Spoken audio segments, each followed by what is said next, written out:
Terima kasih. Bismillahirrahmanirrahim. Assalamualaikum warahmatullahi wabarakatuh. Waalaikumsalam warahmatullahi wabarakatuh. Alhamdulillahi rabbil alamin. Wassalatu wassalamu ala ashrafil anbiya'i wal mursalin. سيدنا وحبيبنا وشفيعنا وقرة أعيننا محمد بن عبد الله وعلى آله وصحبه ومن تبعهم إلى يوم الدين أما بعد. Yang mulia para alim ulama, para tokoh agama, tokoh masyarakat,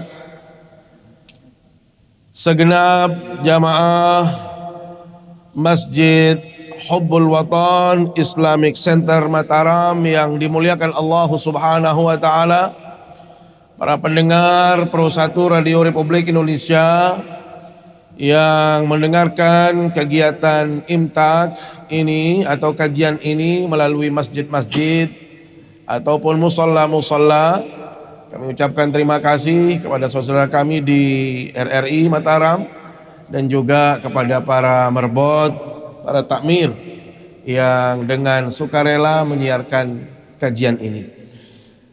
Singkatnya, hadirin hadirat jamaah yang dimuliakan Allah Subhanahu wa taala. Apa kabar hari ini? Pagi ini sehat? Alhamdulillah sehat. Saya ingin memastikan kalau sehat berarti kita lanjut kajian. Jangan sehat-sehat ngandut. Sehat-sehat tinduk, itu bukan orang sehat. Makanya nanti kalau ada yang ngantuk saya coba fokus di situ ya. Alhamdulillah, karena Bapak Ibu mengatakan kita sehat, maka sepantasnya kita memuji Allah. Alhamdulillah. Makanya doa tadi jangan lupa begitu bangun tidur. Sudah baca doa apa tadi belum? Apa doanya? Alhamdulillahilladzi ahyana ba'dama amatana wa ilaihin nusyur. Ya Allah, puja-puji bagimu ya Allah yang telah menghidupkan kami kembali setelah sebelumnya kami mati. Maka kita sebenarnya semalam itu atau setiap kali kita tidur itu sedang belajar meninggal dunia. Namanya belajar kan tidak benar ya. Cuma ada dalam belajar itu yang nggak benar, ada yang benar. Yang benar, yang langsung nggak bangun-bangun lagi. Nah itu benar. Yang nggak benar dia berarti dia bangun lagi. Alhamdulillah Bapak Ibu. Jadi kita tidurnya atau matinya itu sebentar saja.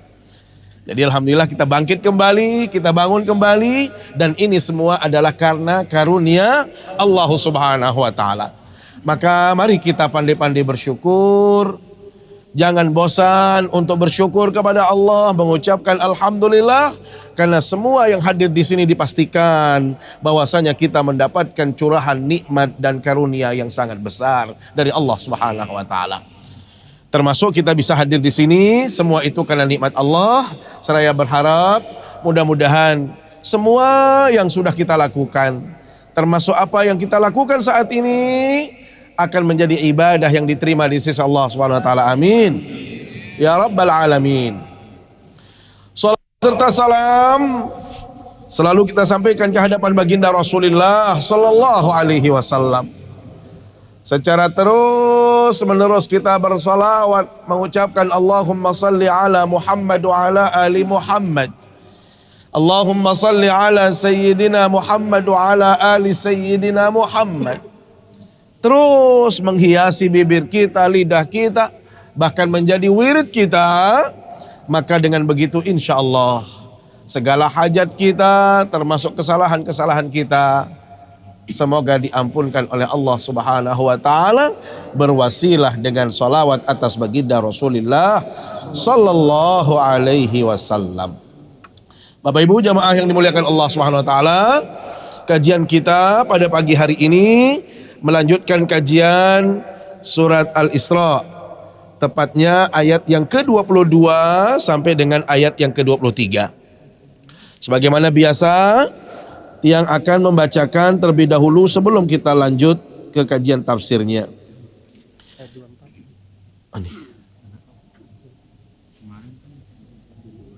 Saya dapatnya 22 sampai 24. Oh begitu, kepanjangan. Satu ayat aja sudah panjang penjelasannya.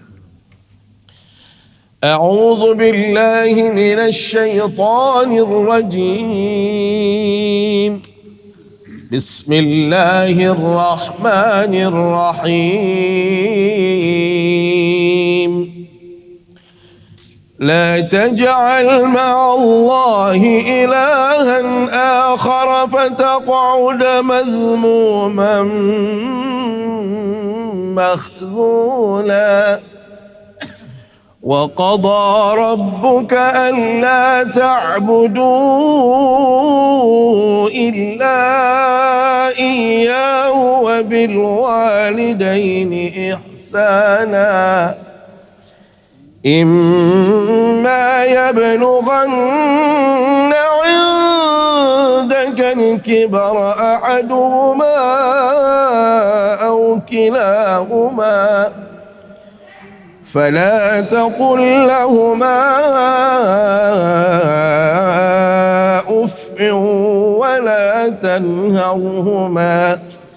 ولا تنهرهما وقل لهما قولا كريما.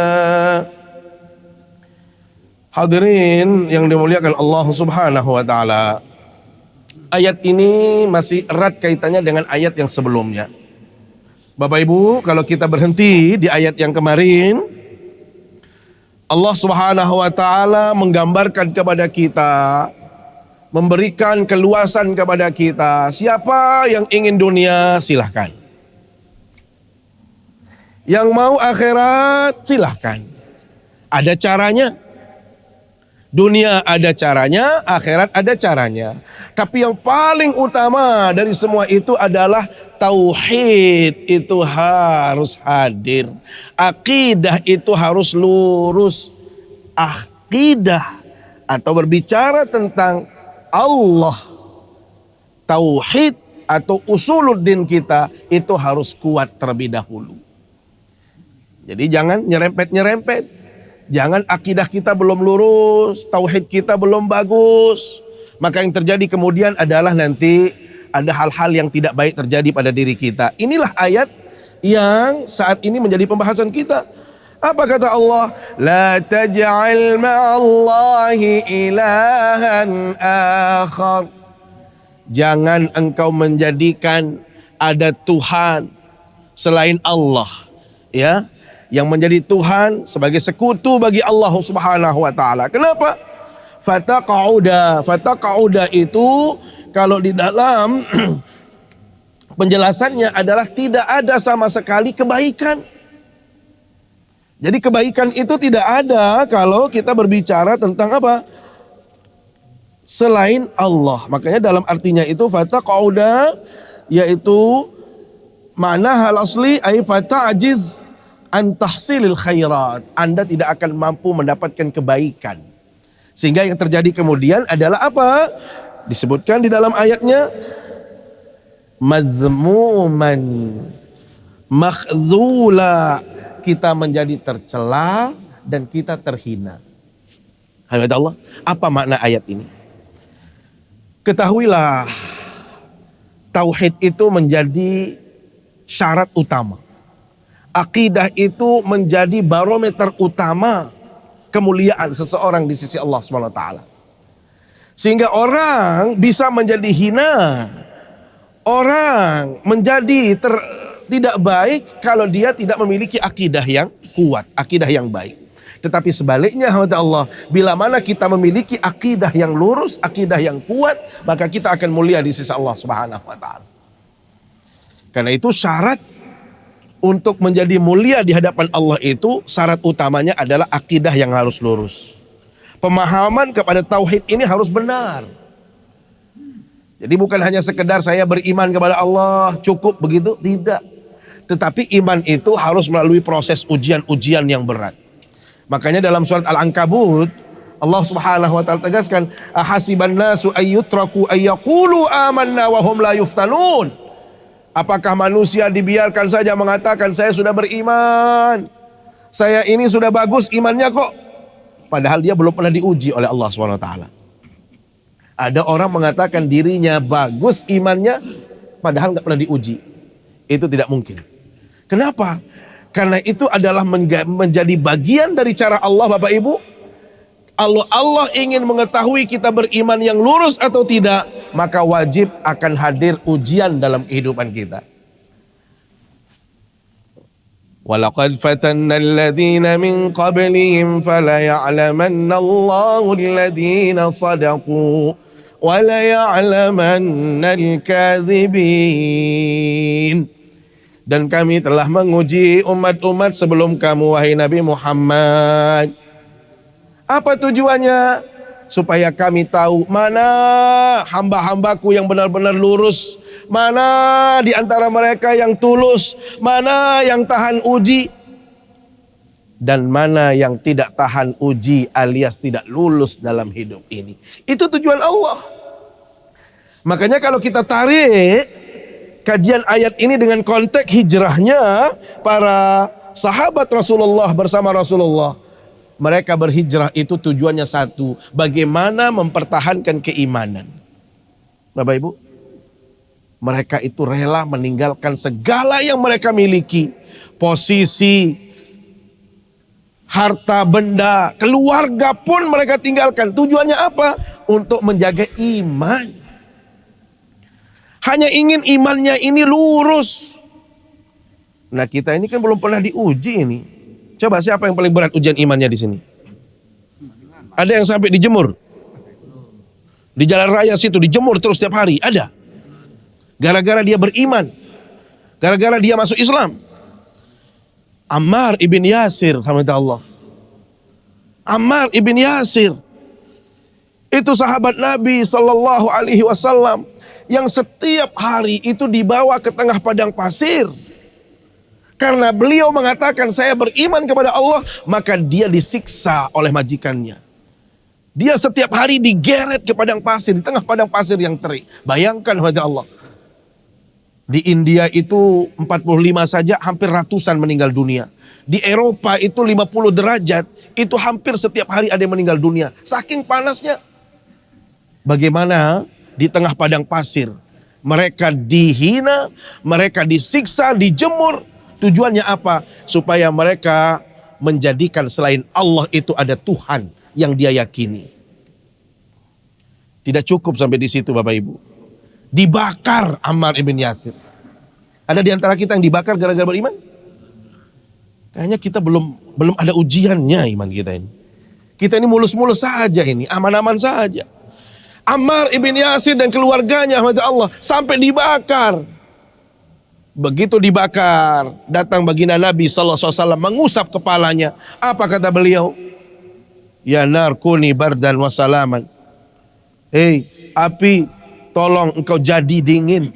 Sebagaimana engkau dingin di saat Ibrahim alaihissalam dibakar oleh Raja Namrud. Masya Allah. Tetapi satu ketika Allah, karena begitu keras siksaannya, sampai-sampai beliau mengucapkan, ya sudah. Maka beliau sedih sekali, maka turunlah ayat, bukan engkau di situ. Boleh, kalau terpaksa, karena engkau disiksa, ikut-ikut saja nggak apa, nggak ada masalah. Ini dalam konteks Ammar ibn Yasir, ayat yang itu diturunkan. Lihat Allah. Mereka mempertahankan itu. Coba lihat Abdurrahman ibn Auf.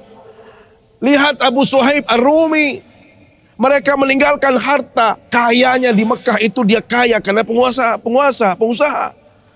Begitu keluar dari perbatasan, dikejar oleh orang kafir Quraisy. Ente mau kemana? Mau ikut bersama Rasul. Satu syaratnya, hartamu tidak ada satupun yang boleh engkau bawa.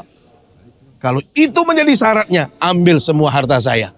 Saya lebih cinta Allah dan Rasulnya. Lihat, ini kita belum apa-apa diuji sudah ngeremon. Belum mendapatkan ujian yang berat sudah mulai lembek iman kita. Sholatnya mulai jarang. Ya, sudah ibadah-ibadahnya menjadi malas. Belum apa-apa kita. Coba lihat, sampai mereka diabadikan dalam Al-Quran, surat Al-Hasyr. Bagaimana Allah memotret kemuliaan orang-orang muhajirin dan ansar. Lil fuqara'il muhajirin alladzina ukhriju min diyarihim wa amwalihim. Al-Quran mengatakan, orang-orang muhajirin itu sampai rela menjadi orang miskin. Rela menjadi orang miskin. Tetapi subhanallah, miskinnya orang-orang muhajirin tidak menggadaikan imannya, tidak menjadikan mereka lupa ibadah. Lihat Ammar ibn Yasir, mohon maaf, Abdurrahman ibn Auf. Abdurrahman ibn Auf, alhamdulillah Allah, dipersaudarakan oleh baginda Nabi dengan seorang sahabat yang namanya Sa'ad ibn Rabi al-Ansari. Orang kaya. Wahai sahabat-sahabatku yang ada di Madinah, sebentar lagi akan datang saudara-saudaramu, saudara-saudaramu dari Mekah. Gak pernah mereka tahu, gak pernah kenal, cuma saudara. Kenapa? Seiman. Bapak Ibu, kita ini bersaudara bukan karena keturunan, tetapi kita bersaudara karena iman. Maka siapapun mereka, apapun latar belakangnya, kalau dia asyhadu an la ilaha illallah, maka dia saudara kita. Ini kebecan, siapa ada saling ngengos. Lain bendera nanti ngengos. Lain cara bertangkong ngengos. Kopiah nanti dia angkat tiang, mohon maaf, hampir setiap hari berubah cara tiang berpakaian. Supaya apa? Supaya orang mengakui saya banyak teman. Kadang-kadang tinggi tiang celananya, kadang-kadang di bawah, kadang-kadang pakai jubah, sekarang agak gagah lagi. Sorbannya ganti-ganti, bukan karena kaya, bukan. Cuma saya ingin menunjukkan kita ini diterima gitu loh. Ini kadang-kadang sahabat kita, laisa minna ini, bukan dia ini. Jenggotnya sedikit. Parah ini. Kita ini bersaudara bukan karena itu, tetapi iman kita kepada Allah. Maka yang terjadi kemudian apa? Begitu Abdurrahman ibn Auf datang ke Madinah, lihat Sa'ad kepada Allah. Siapa yang mau jadi Sa'ad di sini? Saat itu dikenal orang kaya raya di Madinah. Kebun-kebun kurma dia saja yang memilikinya. Begitu dia ketemu dengan Abdurrahman ibn Auf, ya saudaraku, Rasul mempersaudarakan kita karena Islam, karena iman. Ini harta saya, se-Madinah saya punya. Saya kumpulkan semua harta saya. Saya bagi dua. Silahkan Anda pilih. Pilih kiri maupun kanan silahkan. Ada di antara kita yang punya mental seperti itu, seperti Sa'ad, suruh milih. Lamun itu jawab pilih anjulu. Terpilih. Aneh pilih nanti. Pelusak doang, sisa doang. Sila. Ada orang, logika kita masuk nggak kira-kira? Ada orang tertimpa musibah banjir. Ada orang tertimpa musibah kebakaran gempa kayak dulu itu. Mut suruh pilih kelambi rombengan. Masuk akal nggak itu?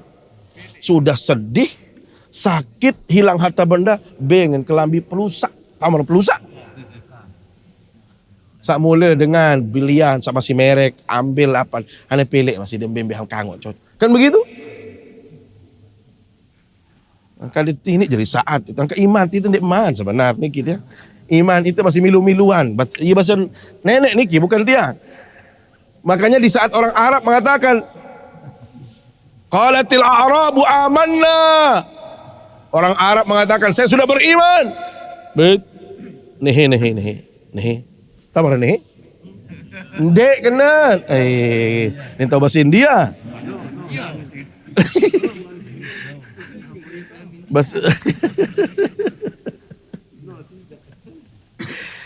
Tidak, kata Allah, Anda ini belum beriman. Loh, kenapa? Anda baru Islam. Baru Islam. Loh, kenapa baru Islam? Karena iman itu belum menghunjam di sini. Belum masuk di sini dan belum ada buktinya. Walamma yadkhulul imanu fi qulubikum. Iman itu belum menghunjam, belum tertanam dengan kuat di dalam hati sanubari kita. Maka rahmati Allah, disinilah pentingnya iman ya. Kita tidak bisa bahas itu karena waktunya sangat sedikit sekali. Maka kembali, apa kata Allah? Kalau Anda masih mencari Tuhan selain Allah, fataqauda, tidak ada kebaikan sama sekali, madhmuman, Anda tercela, makhdhula, Anda terhina. Kok bisa orang kalau selain Allah kita akan menjadi terhina? Bayangkan hadirat Allah. Gimana kita nggak terhina? Mau ibadah, kalau bukan karena Allah, karena ini, karena itu, kita tidak akan pernah merasakan ketenangan. Contohnya mau sedekah, mau sholat, mau ibadah, harus dipuja dulu, dipuji dulu baru senang. Wih, Bapak ini hebat. Lihat, terhina nggak kita? Giliran nggak ada yang puji, semangat nggak? Nah itu maksudnya orang terhina itu. Di saat dia diuji oleh Allah, begitu dia sampai puncak ujiannya, dia langsung lemas, bisa jadi bunuh diri dia. Kenapa? Karena dia tidak merasakan hadirnya Tuhan. Padahal kalau orang berakidah yang lurus, dia yakin semua musibah ini adalah ladang pahala. Ada Tuhan, ada Allah yang saya harapkan. Saya tidak mengharap manusia lagi. Saya tidak mengharap pujian. Kalau toh saya dirugikan oleh orang dalam bisnis saya, ada Allah yang maha mengetahui. Kan begitu? Kalau mau berbuat baik, nggak perlu harus dilihat dulu, disoting dulu, enggak. Kenapa? Karena Allah punya syutingan yang lebih hebat, lebih dahsyat. Itu makanya kita kalau beriman kepada Allah secara total, kita menjadi bebas, kita menjadi mulia, kita merasa nyaman dalam hidup ini. Ini rahmat Allah. Makanya salah satu yang paling ditakutkan oleh baginda Nabi itu adalah asyirkil asgar. Sirik-sirik kecil. Apa itu riya? Orang mau melakukan ini supaya tujuannya disanjung, dipuja, dipuji. Ini riya. Ini syirik ini. Makanya kalau nggak dipuji menjadi nggak enak, menjadi kurang dan lain sebagainya. Kenapa? Tauhidnya belum lurus. Ini pentingnya, makanya hina kita. Kalau kita mencari Tuhan selain Allah, kita tidak ada maknanya dalam kehidupan ini. Hina di dunia, di akhirat lebih hina lagi. Kenapa? Karena kita masuk neraka. Alhamdulillah, lanjut ayatnya. Wa qadha rabbuka alla ta'budu illa iyyah. Dan Allah Subhanahu wa taala memerintahkan kepada kita semua, la ta'budu illa illallah. Wa qadha rabbuka alla ta'budu illa iyyah. Jangan sampai, perintah pertama dari Allah adalah jangan beribadah. Ini masih ada hubungannya dengan ayat yang sebelumnya. Tadi kita berbicara tentang akidah. Dalam konteks akidah yang lurus, maka ibadah pun akan lurus. Makanya di sini Allah mengingatkan kembali, jangan engkau beribadah kecuali kepada Allah. Karena seringkali kita beribadah itu kadang-kadang tujuannya adalah untuk orang lain. Niatnya adalah untuk dipuja, dipuji dan lain sebagainya. Maka ingat rahmat Allah, syarat di dalam beribadah itu, ya, syarat diterimanya ibadah itu ada dua. Apa syarat yang dua itu? Satu, ikhlasun niyah lillahi azza wa jalla. Orang itu kalau mau beribadah harus ikhlas karena Allah. Kita salat karena Allah, kita datang ke sini karena Allah, kita berdoa karena Allah, apapun itu karena Allah. Jadi kalau karena Allah dia tidak berat. Ringan terasa. Kenapa? Karena untuk Allah. Tapi kalau untuk orang lain, maka itu menjadi berat. Kalau untuk atasan kita atau untuk orang yang kita cintai, maka itu menjadi berat. Alhamdulillah Allah. Kemudian perintah berikutnya apa? Setelah engkau beribadah kepadaku, tugas berikutnya kita itu adalah wabil walidaini ihsana. Berbuat baik kepada kedua orang tua. Ini adalah perintah agama yang sangat mulia, rahmat Allah. Beruntunglah di antara kita ini yang masih bersama kedua orang tuanya. atau salah satu di antara keduanya masih ada, beruntunglah Bapak Ibu. Kenapa? Karena kalau kita ingin kemuliaan di sisi Allah, tidak perlu jauh-jauh mencari kemuliaan. Anda tidak perlu harus melewati gunung, melewati lautan untuk mencari kemuliaan. Datangi kedua orang tua Anda, sungkem istilah orang Jawa. Cium kedua orang tua Anda, minta ridhonya, selesai urusan kita untuk mendapatkan tiket bahagia dunia akhirat. Kalau sudah ridho kedua orang tua kita, kita aman dalam hidup ini melangkah. Tetapi sebaliknya, ya Allah, kalau orang tua kita merasa tersakiti oleh tindak tanduk kita, kalau ada orang tua kita yang tidak suka dengan kita, dengan alasan apapun orang tua itu tetap dibenarkan. Bapak Ibu, kita, wahai yang kaya saat ini, wahai yang orang yang terhormat hari ini, wahai yang punya posisi kedudukan saat ini, Anda tidak akan mendapatkan kedudukan, kemuliaan, posisi tadi, kekayaan tadi kalau tidak ada orang tua Anda. Ini yang sering kita lupakan. Demi tuah sugih, kalau kita sudah merasa kaya, hebat, seolah-olah kita semua di situ. Lupa, kita ini lahir karena siapa? Kita lahir karena siapa? Perantara orang tua. Allah menghadirkan kita melalui orang tua kita. Maka tidak mungkin ada yang kaya saat ini, yang hebat saat ini kalau tidak ada orang tuanya. Makanya pantas ada salah seorang sahabat datang kepada baginda Rasul Sallallahu Alaihi Wasallam melaporkan tentang anaknya.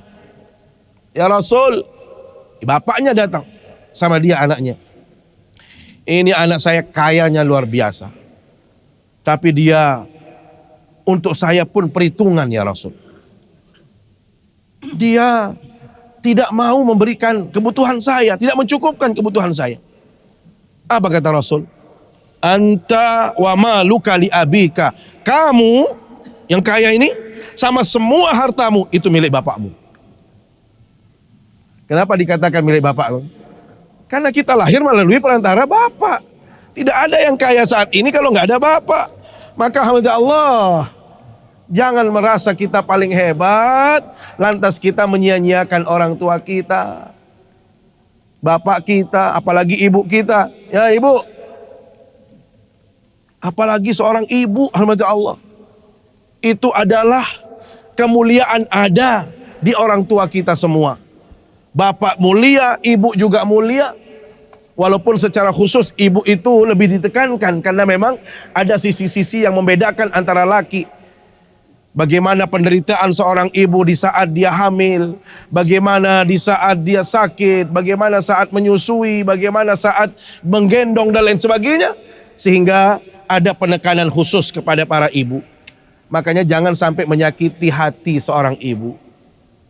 Kalau hati seorang ibu sudah sakit, Allah, bagaimanapun ibadah kita, sholat kita, puasa kita, tidak ada yang diterima di sisi Allah Subhanahu Wa Taala. Kalau kita masih durhaka kepada kedua orang tua, terutama sekali kepada ibu. Hadirin Allah, pernah mendengar ceritanya Alqamah? Alqamah ini adalah sahabat yang selalu bersama Rasulullah Sallallahu Alaihi Wasallam. Bapak Ibu, dia selalu bersama Rasul. Ternyata pada saat sakaratul maut, di saat sakaratul maut, orang yang dekat sama Rasul SAW ini, Bapak Ibu, tidak bisa mengucapkan syahadat, tidak bisa bersaksi asyhadu an la ilaha illallah atau la ilaha illallah, nggak bisa dia ucapkan. Para sahabat yang ada di situ, saudara-saudaranya bingung, ada apa dengan Alqamah? Maka mereka datang kepada Rasul SAW. Ya Rasul, Alqamah dalam keadaan sakaratul maut, tidak bisa mengucapkan kalimat tauhid, tidak bisa mengucapkan tahlil. Maka beliau mengutus para sahabat-sahabat terbaiknya. 2 orang, 3 orang diutus, coba kamu datangin Alqamah. Ternyata sahabat-sahabat tadi pun sama. Begitu ditalkin, diingatkan tentang tauhid pun tidak bisa. Maka Rasul sallallahu alaihi wasallam kembali diberitahu oleh sahabat, benar ya Rasul, kami pun tidak mempan untuk membimbing yang namanya Alqamah untuk bersyahadat. Walhasil apa? Rasul sallallahu alaihi wasallam datang melihat kondisi Alqamah, benar, ternyata tidak bisa mengucapkan la ilaha illallah. Maka Rasul tidak banyak bicara. Ada ibunya Alqamah di sini? Oh iya, ada. Mana ibunya? Saya ya Rasul. Bisa memaafkan Alqamah tidak? Oh tidak. Saya tidak ridho kepada Alqamah, kata ibunya. Oh bagus. Kalau begitu kumpulkan kayu bakar. Kumpulkan kayu yang banyak. Mau ngapain? Kita bakar Alqamah. Begitu mau dibakar oleh Allah, naluri seorang ibu, kasih sayang seorang ibu, langsung hadir. Ya Rasul, jangan bakar, itu anak saya ya Rasul. Padahal dia Masya Allah mungkin sakit hati. Tetapi namanya ibu itu Masya Allah ya, kasih sayangnya itu tidak terbilang, tidak berbatas. Walhasil apa ya Rasul, jangan dibakar itu anak saya. Saya rela sekarang ya Rasul. Saya ikhlas dengan Alqamah. Begitu disebutkan ikhlas saya dengan Alqamah, ridha saya, syahadat, langsung beliau mengucapkan la ilaha illallah setelah ibunya ridha. Hadirat Allah, ditanya oleh Rasul SAW, Alqamah, apa sih gerangan yang membuat kamu sakit hati kepada Alqamah sebelumnya? Sebelum Anda maafkan itu ada apa dengan Alqamah? Saking bencinya Anda dulu. Apa kata ibunya? Saya itu cemburu kepada Alqamah. Kenapa? Karena dia lebih mencintai istrinya. Dia lebih sayang kepada istrinya. Saya minta apa-apa, panggil istriin dulu. Lapor dulu, segala-gala lapor, sekedik-kedik, senina. Lah merah, ngerti itu masih nina, tu ninaan. Lah masa sekedik-kedik pangan, nyonya besar baik. Hati-hati Bapak Ibu. Istri silahkan dicintai, disayangi. Tetapi jangan sampai ibu pun kita harus minta restu dari istri. Sedikit-dikit mau ngasih, mak gimana kita kasih ibu? Nggak perlu, itu uang bapak kok kasih saja. Kalau memang itu ada lebih dari bapak dan itu punya bapak, tidak mengganggu kebutuhan istri, silakan. Kecuali memang uangnya istri, baru kita kasih tahu, ma bisa nggak minjem ma atau minta. Ya, ini yang kadang-kadang laki-laki subhanallah terlalu cinta kepada istrinya sampai-sampai melupakan kecintaan dia kepada orang tua. Ya, ini kata Allah. Jadi Rasul Sallallahu Alaihi Wasallam itu memberikan penegasan. Ridallahi fi ridal walidain. Allah akan ridha dalam kehidupan kita kalau orang tua kita ridha.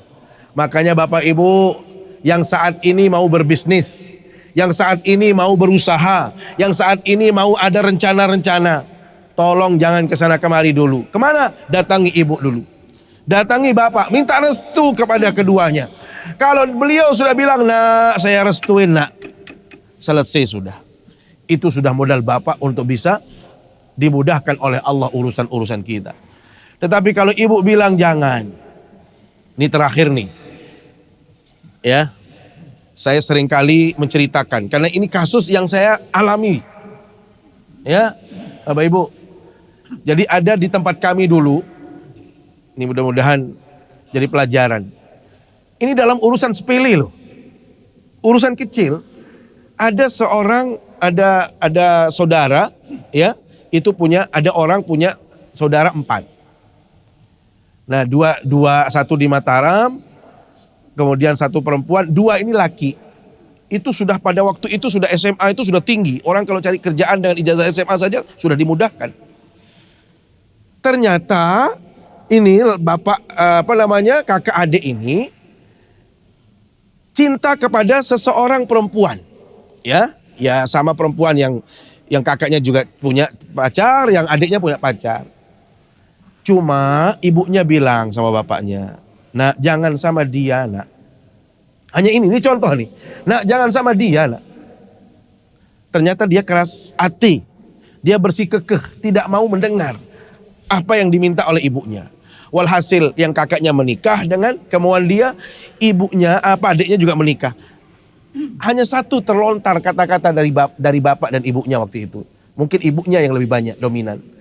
Apa nih? Lamun mentian tam dek dengah kana jadi pekek. Kalau kamu tidak mendengar saya nak, saya doakan matamu sakit, rusak, buta. Orangnya satu masih hidup saat ini, satu. Dua-duanya, Masya Allah adik kakak itu pekek. Yang tadinya sudah sekolah tinggi, sekarang itu mohon maaf, hanya di pasar menjual jasa, apa saja yang bisa diangkut. Saking marahnya, Allah, waktu itu dia mau pergi mencari rezeki ke Malaysia.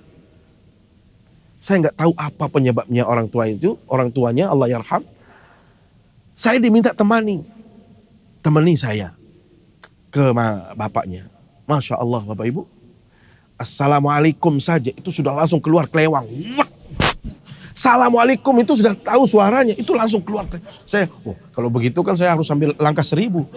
Nggak bisa saya mau mendamaikan. Saya lari. Ya karena memang saya wallahu a'lam ada apa. Tetapi orang tua itu juga mohon maaf dua-duanya ya diuji oleh Allah juga. Jadi bungkuk. Ya mungkin karena ya dua-duanya juga keras gitu ya. Ini apa maksud saya? Pelajaran rahmat Allah. Padahal urusannya sepele, urusan hati, urusan cinta. Apalagi urusan-urusan yang lain yang kita sakiti ibu kita, bapak kita. Apa yang terjadi dalam kehidupan kita. Maka melalui kajian pagi ini, rahmat Allah, mari kita muliakan. Ya, apalagi salah satu atau keduanya, jangan sampai kata Allah, la taqul lahuma uffin, jangan mengatakan saja itu sama orang tua itu dosa loh. Ini kan sekarang ini bukan lagi. Ya. Wala tanharhuma, membentak saja tidak boleh. Berkata kasar saja enggak boleh, berkata keras saja di hadapan orang tua enggak boleh. Makanya mohon maaf kita itu kalau urusannya sama orang tua, daripada kita salah beliau terima, salah beliau menafsirkan apa kata kita, baik enggih, bahasa enggih. Soal namanya orang tua itu kan sudah kadang-kadang mohon maaf, kan tidak sadar. Pokok saya kena enggih hana kan, doang, bahasa. Karena kalau kita bilang enggak sekali, salah terima dia, nanti salah dia memaknainya. Maka enggih. Jadi bermintan cemoh dengan toa. Jadi jangan sampai mengkanter orang tua kok dilawan.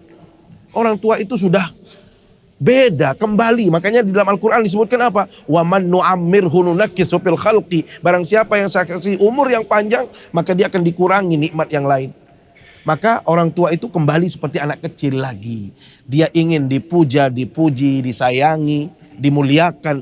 Jadi jangan kita melawan orang tua. Wahai jamaah-jamaahku yang punya orang tua, silahkan datangi mereka, minta maaf dan minta ridho daripada mereka semua. Wa qul lahuma qawlan karima, yang paling utama adalah katakan kata-kata yang lembut, yang mulia. Para atur tiang si baru enggih, tidak akan rugi kita mengatakan enggih. Saya pikir demikian, alhamdulillah yang dapat kami sampaikan. Terima kasih atas perhatian kita semua dan mohon maaf bila ada hal-hal yang kurang berkenan. Jadi besok itu sampaikan kepada panitia, lanjutkan ayatnya ya, karena tidak bisa kita membahas ayat yang panjang dalam waktu yang sangat singkat sekali. Terima kasih. Aku qouli hadza wa astaghfirullah. Mari kita bermunajat, berdoa kepada Allah SWT. Bismillahirrahmanirrahim. Alhamdulillahirabbil alamin, wassalatu wassalamu ala asyrafil anbiya'i wal mursalin wa ala alihi wa sahbihi ajma'in. Allahumma taqabbal minna innaka antas samiul alim wa tub alaina innaka antat tawwabur rahim. Rabbana atina fid dunya hasanah wa fil akhirati hasanah wa qina adzabannar. Sallallahu ala sayyidina Muhammad wa ala alihi wa sahbihi ajma'in. Walhamdulillahirabbil alamin. Aqulu qouli hadza wa astaghfirullah. Wassalamu alaikum warahmatullahi wabarakatuh.